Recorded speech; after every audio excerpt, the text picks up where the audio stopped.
All right, welcome back, you guys. This is going to be our last secondary source time period that we're going to cover. And you might be thinking, wait, I thought there was a 9th time period, like 1980 is the end? Well, it is for secondary sources. And so on the AP test, they only measure us up, they only have a question that covers up until the 1980. And so we're realistically going to be just looking at those answers, because we have historians who are writing about our time period and trying to come up with opinions of their own. So in the future we may see more, but for now we're only going up to 1980. And so this is a time period, remember, where America is kind of in conflict with itself. We are rejecting the idea of isolationism and we're moving into the world stage. We have elements left over from like the Civil War that remain unanswered, and we have other groups that are feeling the same and want to redefine kind of democracy and what this all means. And so we're going to look at some questions that historians debate. Once again, was it effective? Was it not effective? What influenced it? Who was the biggest player? Was it positive? Was it negative? These are opinion pieces that people have about this time period, and they're very relevant even to today, because what we see of questions that are asked in this time period after World War II up until 1980 are questions that we still define even to this day. So let's use our awesome strategy of APE, because remember we're looking at opinions, and so we have to write to make sure we grab the opinion, not just a statement. And then we're going to use examples to support those opinions that we can see in there as well. All right, so hopefully by now you remember, but where do we always look first in these questions? I hope that you guys said question A, because remember, question A gives us clues. Are we looking at a similarity? Are we looking at a difference? And what is our topic? So we're looking at difference, and we're looking specifically on the United States involvement in the Vietnam War. And this makes sense that historians would debate, because it's debated amongst people as well. There are some people who say, yeah, Vietnam War, we needed to be there, we did good there. And there are other people who said it was unnecessary, or it pushed our society into something we weren't ready for. And so we're going to kind of look at some historians' opinion on a controversial topic that's debated even to today. And we're going to look and use some of our awesome historical examples to support those components there. Okay, so we're going to first of all describe their argument, and so it's not enough just to state what their thought is, but they have to give their reasoning behind it, which is where the because comes into place. And then we're going to look at the differences between the two. All right, so we have two historians here.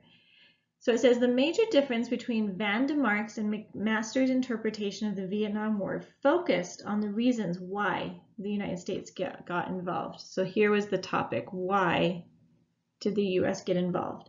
Van der Mark believed a strict adherence to U.S. foreign policy led to the involvement because the U.S. continued to escalate the conflict in order to align its foreign policy goals rather than look at the situation independently. McMaster argues that Johnson and his advisors led to the U.S. involvement in the Vietnam War because the decisions were based on more of their personal interpretation of the events rather than a look at the complicated conflict at large. So once again, let's look at these opinions, okay? We're looking at why did the U.S. get involved. Van der Mark is saying, look, we were so attached to U.S. foreign policy that because of that attachment, we continued to escalate this conflict because we felt it was part of this bigger picture of what the United States should be: a leader, a superpower, containment of communism. McMaster says, no, it's not about the foreign policy, it's about the people. Because, and here's his argument, they made the decisions on their own personal judgments rather than look at the complexity of the situation. So now what we have to do is we have to find events or developments that support these arguments and write an answer that shows that support. So let's first of all look at Van der Mark, who once again said it was our strict adherence to the foreign policy. All right. One event that supports Van der Mark's interpretation that foreign policy influenced involvement in Vietnam is the U.S. policy of containment. So here's our example. Established by Truman, the policy of containment argued the U.S. must take an active role in preventing the spread of communism. This influenced decisions such as the involvement in the Vietnam War, as they felt that if they allowed Vietnam to succumb to communism influences, they would lose the larger war against the Soviet Union. So once again, argument is made. It was our holding on to the foreign policy. So we're going to give an example, which is Truman's doctrine, and then we're going to show how it supports that argument that because we believed in Truman's doctrine, we got involved in Vietnam. Well, now let's look at McMaster, who says it was the people, the leaders, making decisions on their own judgment. So one example that supports McMaster's belief the U.S. was based on decisions of Johnson and his advisors was, here's our event, the escalation after the Gulf of Tonkin incident. The Gulf of Tonkin would lead to dramatic increases in the number of troops sent to Vietnam. This was instigated and supported by the leadership in Washington. This illustrates that decisions of escalation would focus in the president and his cabinet.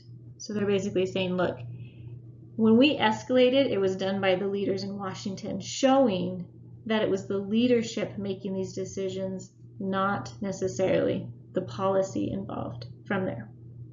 Who has a stronger argument? That's an opinion, and that is what makes his story so amazing, is because people get to look at all sides and come up with an argument to support an opinion they form. So you're going to do this with our last example of writing.